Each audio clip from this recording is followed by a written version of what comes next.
Hi everyone, this is Synthia Cognita. And I'm Felix Logis. Welcome to another edition of the Autonomous Brief, Science Edition.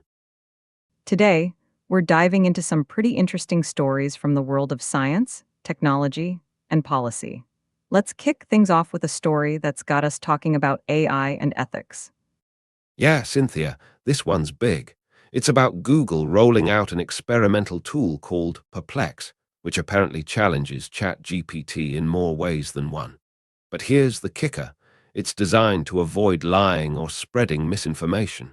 That's a game changer if you ask me. Oh, really? So it's like the responsible AI we've all been waiting for.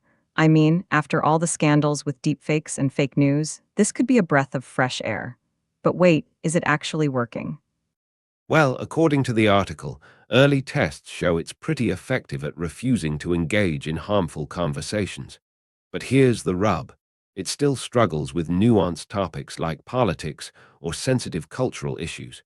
So it's not perfect yet, but it's a step in the right direction. Felix, you're dead on. I mean, can you imagine if every AI had this kind of ethical filter? It would change the game for sure. But do we even want that? I'm not so sure. Sometimes chaos is what keeps things interesting.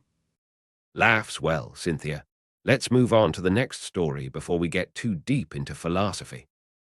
Speaking of AI, here's one for the history books. A team in Boston has developed an AI system that can predict human thought patterns by analyzing brain activity. It sounds like something out of a sci-fi movie. Yeah, they used fMRI scans to train the algorithm. The results were staggering. They could predict what people were thinking with 87% accuracy. Imagine the implications for neuroscience and medicine. It's wild, right? But let me play devil's advocate. What if this technology falls into the wrong hands? I'm picturing a world where governments can read minds or manipulate thoughts. That's not exactly a rosy future. Well, Cynthia, that's why regulation is so crucial. If we can establish ethical guidelines now, maybe we can avoid some of those dystopian scenarios down the line. You know what they say: Chinese letter, Chinese letter, Chinese letter, Chinese letter, Chinese letter, Chinese letter, Chinese letter. Let's hope humanity grows up enough to handle this responsibly. Let's shift gears a bit and talk about climate change. Felix, you're all over this stuff. What do you think of Trump's new executive orders? Oh, Cynthia, it's not pretty. He's rolled back a bunch of environmental protections and is pushing for more fossil fuel production. It feels like we're taking two steps backward after years of progress. But isn't this just part of his broader agenda? I mean, he's been anti-science from day one. How does this affect the bigger picture? Well, it undermines international efforts to combat climate change. Other countries are moving forward with renewable energy and carbon reduction plans, but the US is lagging. It's discouraging for the global community. On a lighter note, though, how do you think Joe Biden will respond? He's been pretty vocal about climate action. Maybe there's hope for reversal if Trump loses in 2024.